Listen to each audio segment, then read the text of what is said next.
Acte 22, à partir du verset 6.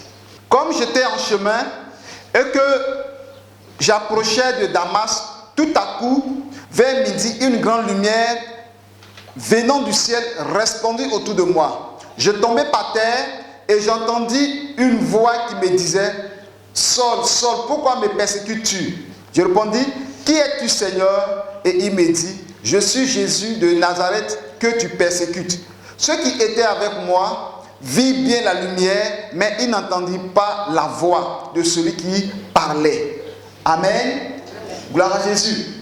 Dans ce passage, nous parlons de la vision. Amen.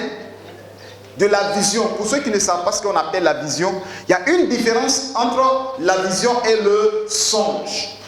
Amen. La vision, c'est quand tu fermes tes yeux. Amen. Ou tu ne dors pas. Tu entends tous les bruits autour de toi. Et que tu vois des choses comme des images. Amen. Qui défilent sous tes yeux clairement. On voit même la couleur. Les différentes couleurs. Le jour ou la nuit.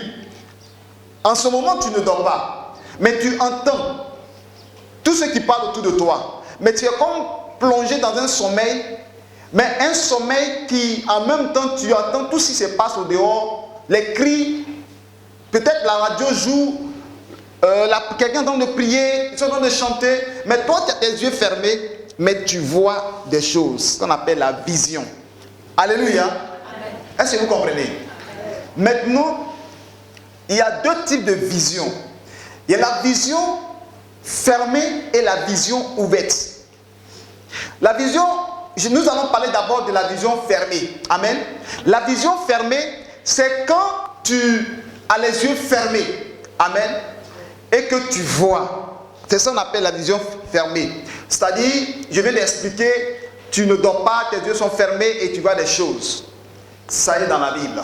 Et nous pouvons prendre le cas de Pierre. La Bible déclare que Pierre était sur le toit et il a eu l'extase, une vision.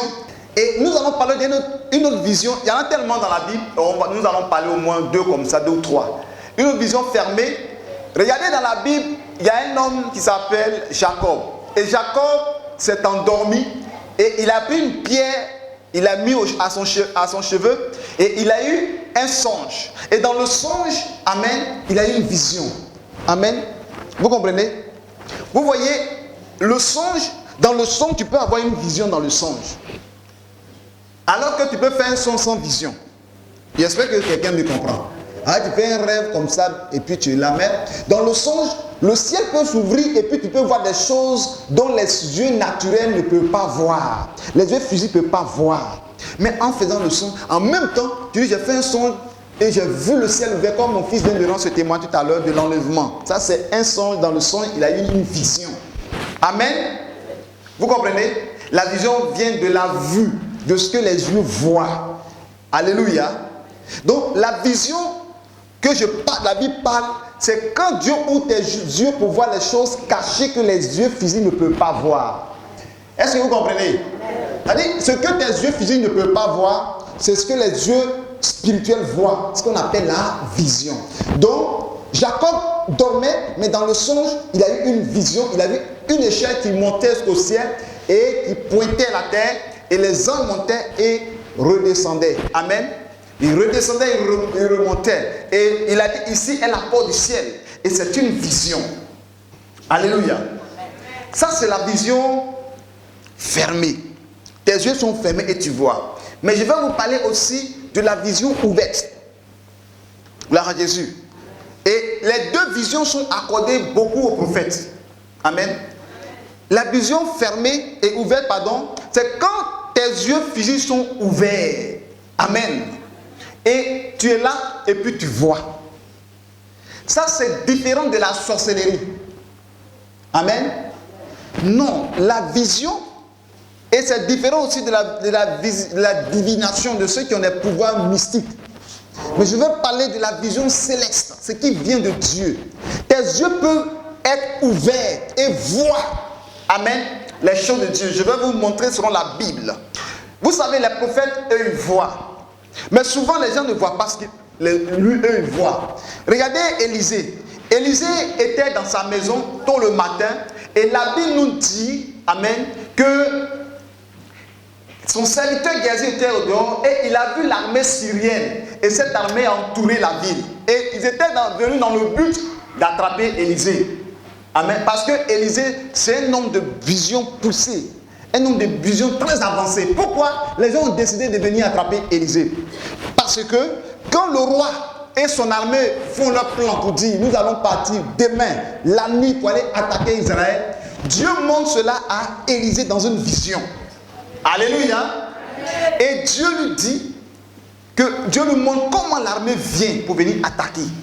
Et lui se lève, ça m'a dit au roi d'Israël pour dire que les Syriens viendront demain à telle heure pour nous attaquer. Et avant qu'ils n'arrivent, l'armée est déjà positionnée. Et quand ils arrivent là-bas, vous voyez, en même temps, ils prennent la défaite. Les Syriens prennent la défaite. Ils ont dit, bon, c'est parce qu'on est parti la nuit. On va les surprendre la journée. Et Élisée étant le prophète de Dieu, les yeux de Dieu, le porte-parole de Dieu, les yeux fermés en priant, il voit que cette fois-ci, ils viennent la journée. Il dit au roi, préparez l'armée parce qu'ils vont venir la journée. Quand ils viennent la journée, ils sont vaincus. Il dit, bon, c'est pas grave. Nous allons maintenant passer par la plaine. Là, on rentre dans la plaine, nous serons sûrs. Ils passent par la plaine, Dieu révèle Élisée, Élisée dévoile le plan. Quand Dieu t'appelle, il t'appelle, alléluia, dans la vision et dans la voix. La plupart des serviteurs de Dieu que moi je connais, eux que vous connaissez, quand vous allez demander comment Dieu t'a appelé, d'autres vont dire que non, j'ai fait un songe, j'ai fait une croisade où il y a du monde, j'étais en train de prêcher. Est-ce que vous comprenez? Il y a des chants qui vont dire que non, je suis en train de chanter. Je chantais, j'avais le micro en main et je chantais. Ça, c'est l'appel au ministère. Que le Seigneur, le Dieu nous bénisse. Et que sa faveur soit sur nos vies. Amen.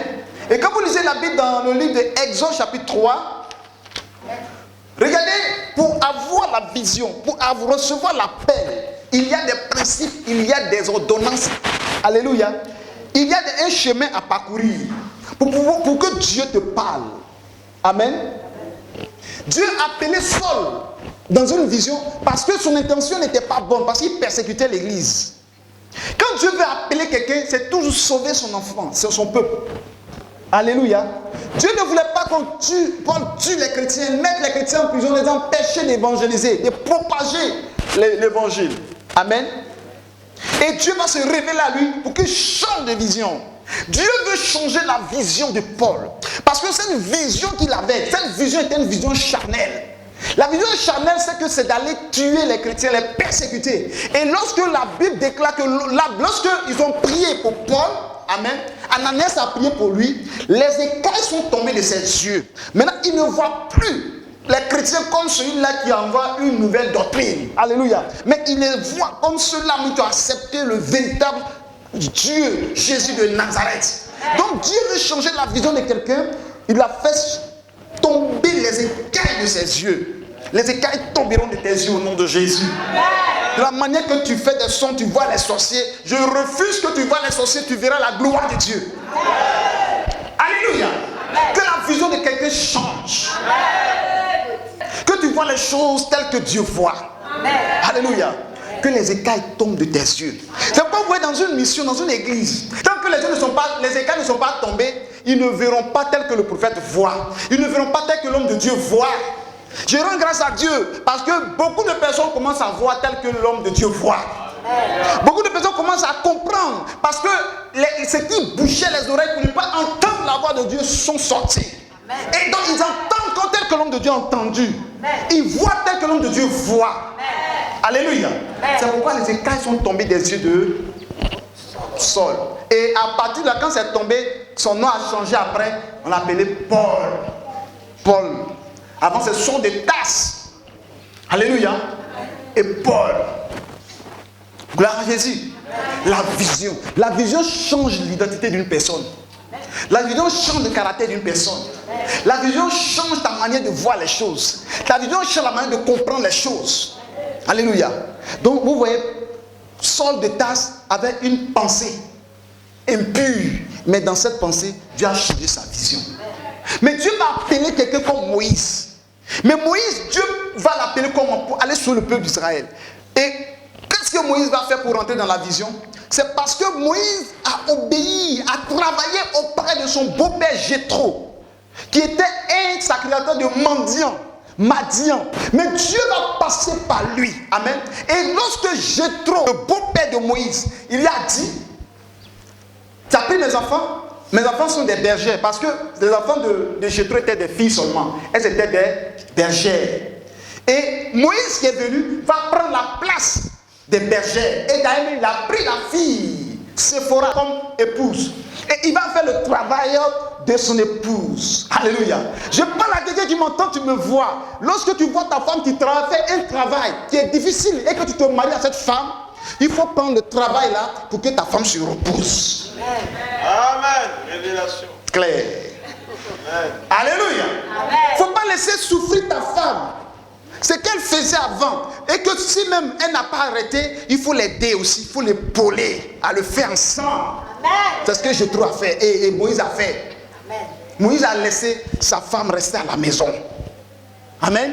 Amen. Et maintenant, lui, il est parti sur la montagne pour aller payer les brebis. Et vous savez, dans la vision, Dieu aime des visions quand parfois tu es seul. Alléluia. Quand parfois tu es seul. Quand Dieu t'appelle, amen, et qu'il veut se révéler à toi, parfois il te laisse seul. La vision. Dans la vision, Dieu nous révèle les choses cachées. C'est pourquoi je prie ce matin que tous ceux qui attaquent ta vision, qu'ils soient attaqués au nom de Jésus. Parce qu'ils savent que quand tu dors, tu vois. Il faut qu'ils t'embrouillent pour ne plus que tu vois. Ils savent que quand tu dors, Dieu te révèle des choses cachées. C'est pourquoi les nuits, il te donne l'insomnie. Tu ne peux pas dormir, tu tournes tout sur ton lit. Mais tu dormiras et tu verras les merveilles de Dieu. Amen. Alléluia.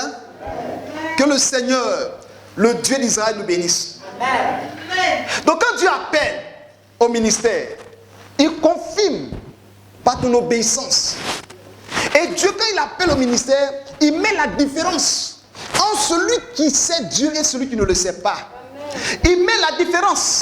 Malachie 3, verset 18. Et vous verrez de nouveau la différence entre le juste et le méchant. Entre celui qui sait Dieu et celui qui ne le sait pas. Alléluia. Bien aimé, je dis à quelqu'un, nous sommes dans un monde. Quand quelqu'un dit que lui, il est parti au Bénin, il a pris vaudou, laissez-le. Il est parti, il a pris Kiganou, laissez-le. Il a pris Kegyebo, laissez-le. Il a pris vaudou, laissez-le. Mais c'est Dieu qui met la différence. Gloire à Jésus. Parce que la Bible déclare que Dieu mettra la différence entre celui qui sait Dieu et celui qui ne le sait pas. C'est pourquoi lorsque celui-là même qui a eu la vision de l'Éternel sur la montagne, amen, et que Dieu lui a dit, prends ton bâton. Lorsque Dieu t'appelle à une mission, il te donne des signes. Et ces signes convainquent les gens. Alléluia. Et lorsqu'il a pris le bâton, la verge, il dit jette. Quand il a jeté la verge s'est transformée en serpent. Il dit saisi par la queue. Le serpent s'est transformé en verge. Pour attester son ministère. Pour montrer celui qui est devant lui, il est capable de tout. Donc lorsque tu acceptes ce Dieu qui est capable de tout, tu n'as pas besoin de prendre médicaments pour servir Dieu. Alléluia. Parce qu'il met la différence entre celui qui sait Dieu et celui qui ne le sait pas. Quand vous lisez la Bible, le même bâton arrivait dans le palais royal de Pharaon. Lorsque Moïse arrivait, Dieu a dit à Moïse, donne ton bâton à Aaron. Et Aaron a jeté le bâton s'est transformé en serpent. Pharaon dit, ça là, ce n'est rien ça. Magiciens venaient, et aussi ils ont jeté leur bâton s'est transformé en serpent. Mais la Bible déclare que le bâton de Moïse a avalé, a englouti le bâton d'un magicien. Celui qui dit que tu es un faux prophète, un faux pasteur, un jour, ton ministère montrera que tu es dans le véritable. Alléluia. Tu es dans le véritable. Parce que le magicien, le serpent d'un magicien n'a rien à voir avec le serpent de Dieu. Le serpent, et ce serpent a englouti, avalé plusieurs bâtons, plusieurs serpents à la fois. Parce que lui, son serpent qui tient dans sa main, c'est un serpent céleste. Un serpent qui vient de la vision de Dieu. Un serpent qui vient du monde Horeb. Ça ne vient pas du monde de vaudou. Ça ne vient pas du monde de la magie. Ça ne vient pas pas du monde de la pyramide de Pharaon. Quiconque est homme de Dieu, quand tu as cru que tu es faux serviteur de Dieu. Mais laisse-moi te dire, si tu restes dans la vérité, quand tu restes dans la voie de Dieu, tes ennemis seront dans la confusion. Quand la Bible déclare que je mettrai la différence entre celui qui sait Dieu et celui qui ne le sait pas. Alléluia. Dieu va mettre la différence dans cette nation. Vous allez voir des véritables serviteurs de Dieu. Ceux qui sont des faux seront dévoilés. Ceux qui sont vrais seront mis aussi dans la page. Mon Dieu, c'est un véritable serviteur de Dieu. Laissez-les dire. Laissez-les se moquer de toi. Même s'il dit que tu es un faux serviteur, tu es un faux pasteur, tu as pris médicaments. Mais il y a toujours la photocopie diffère de l'original. Alléluia. Alléluia. C'est pourquoi je dis au peuple de Dieu, vous dites, mais regardez, je vous dis une chose. Nous sommes à la fin des temps. Si ton pasteur est un faux pasteur, son ministère sera avalé par le vrai ministère. S'il est un véritable pasteur, son ministère va triompher et va engloutir les faux ministères, va engloutir les faux pasteurs. Et la gloire de Dieu se manifestera. Parce que son ministère vient de la vision céleste. Il a eu son intimité entre lui et son Père. Celui qui a passé le temps avec Dieu dans le jeûne et la prière. Celui qui a cherché Dieu dans la quête. On ne peut pas l'accuser de faux. Comme si tout ce qu'on fait, chez Dieu, il n'y a pas de miracle. Au lieu qu'on voit un miracle, on prend la douter.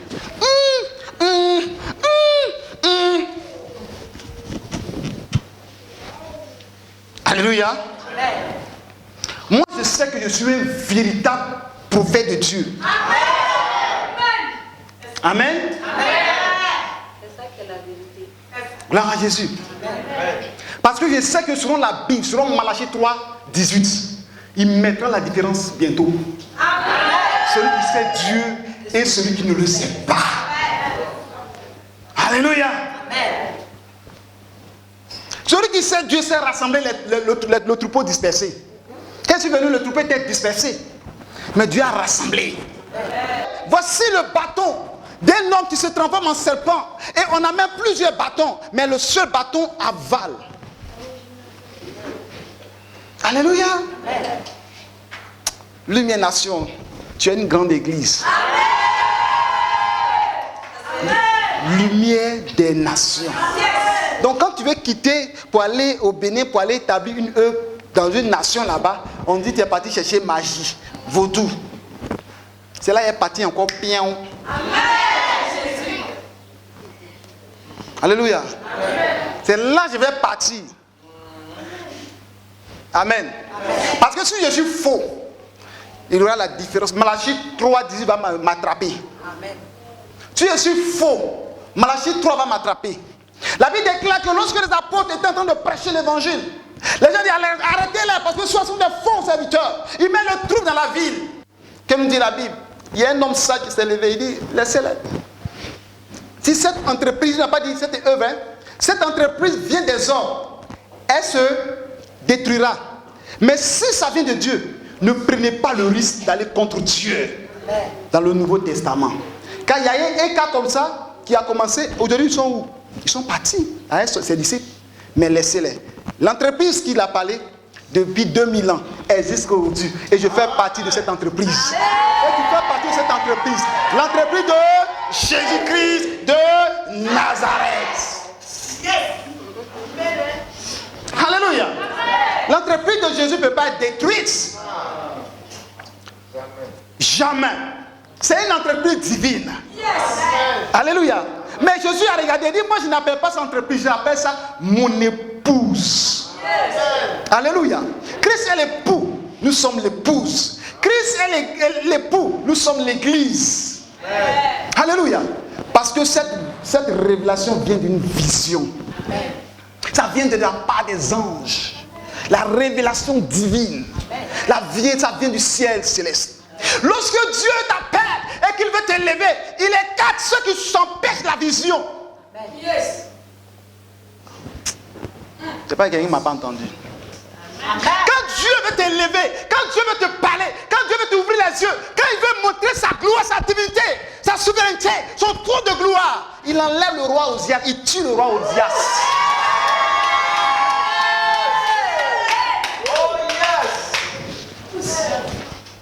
Ésaïe 6. L'année de la mort, verset 1. L'année de la mort du roi Osias. Je vis le Seigneur assis sur un trône très élevé. Et les pans de sa robe resplendissaient le temple. Des séraphins se tenaient au-dessus de lui. Il avait chacun 6 ailes. Dedans, il se couvrait la face. Dedans, il se couvrait les pieds. Dedans, il se servait pour voler. Ils criaient l'un à l'autre et disaient: Saint, Saint, Saint est l'Éternel des armées. Toute la terre est pleine de sa gloire. Les portes furent ébranlées dans leur fondement par la voix qui retentissait. Et la maison se remplit de fumée. Verset 5. Alors je dis: malheur à moi, je suis perdu car je suis un homme dont les lèvres sont impures. J'habite au milieu d'un peuple dont les lèvres sont impures. Et mes yeux ont vu le roi, l'Éternel des armées. Mais l'un des séraphins vola vers moi, tenant à la main une pierre ardente qu'il avait prise sur l'autel avec des pincettes. Et il en toucha ma bouche et dit: ceci a touché tes lèvres. Ton iniquité est enlevée et ton péché est expié. J'entends la voix du Seigneur disant: qui enverrai-je? Qui marchera pour nous? Je répondis, mais voici, envoie-moi. Alléluia. Lorsque Osias était vivant, Dieu ne s'est pas révélé à Ésaïe. Mais la Bible déclare que l'année de la mort du roi Osias, cette vision nous a permis que notre Dieu est entouré de séraphins. Et cette vision d'Ésaïe nous a permis que les séraphins avaient 6 ailes. Amen. Cette vision nous a permis que notre Dieu est assis dans la flamme de feu ardente. Et ça ne consume pas son corps. Et c'est un feu glorieux qui n'a rien à voir avec le feu de l'enfer. Yes. Alléluia. Amen. Et c'est l'année de la mort du roi Osias que nous avons entendu par le prophète Ésaïe qu'il y a des anges qu'on les appelle des séraphins. Amen. Alléluia. Amen. Et lorsque le roi Osias est mort, Dieu s'est révélé à lui. Il s'est révélé à lui en tant qu'un pécheur, en tant que celui qui avait les lèvres impures. Alléluia. Et Dieu lui dit: Amen. Amen. Il s'est révélé à lui et il l'a vu. Il dit: wow, j'ai vu Dieu, je suis mort. Mes lèvres sont impures. Je suis dans une nation dont les lèvres sont impures. Alléluia. La Bible dit que l'un des anges vola d'un vol rapide. Alléluia. Et il a pris devant l'autel de Dieu où il y a la flamme de feu, il y a les braises, par une pincette. C'est-à-dire que c'est tellement chaud que lui il a pris une pincette.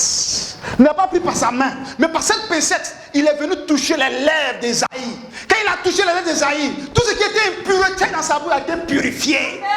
Dans le ministère, il y a des visions qui aiguisent ton ministère. Il y a des révélations qui aiguisent ton ministère.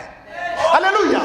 Dieu fait des choses pour changer ta manière de le servir. Il t'amène à t'éprouver, à se moquer de toi, à t'accuser pour que tu sois un homme aiguisé, une femme aiguisée, un homme, une femme de caractère.